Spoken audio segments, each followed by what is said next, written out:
So today I feel like I'm back to the essence of my channel because I'll bring you along with me to shoot some 85mm street photography. I went to the city center of Hiroshima and shoot mostly around this area called Hondori.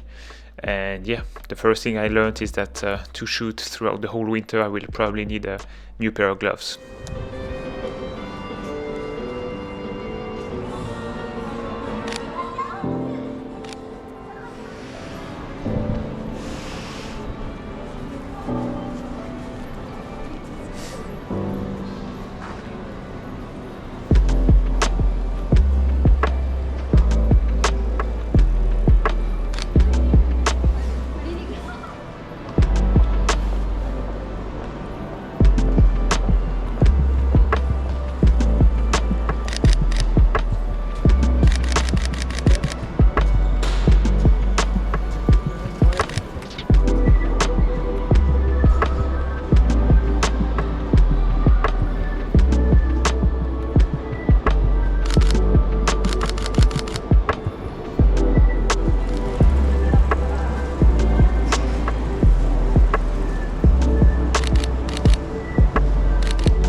experimenting new settings with my GoPro.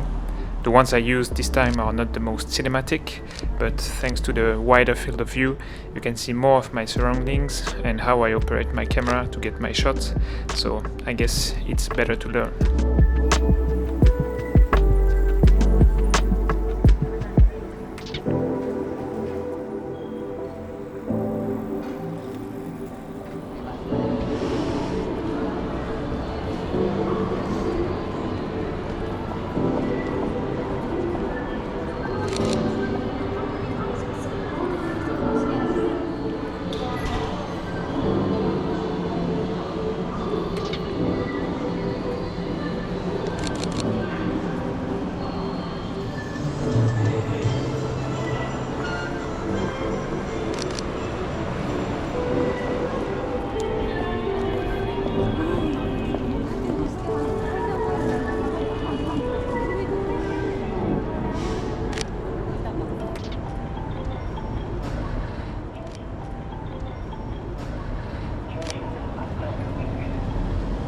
If you want to recreate the look and the feel of my pictures, head over to my online store and consider getting my presets. They are the starting point of all my edits and are suited for most shooting situations. By buying them, you are also supporting me and the channel a whole lot, so I can keep on posting and improve the production value of upcoming videos.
As always, I hope you liked this new video. I was really happy with the mood I created, mixing POV, B-roll and the music. Looking forward to your feedbacks and hope to see you in the next one. Bye.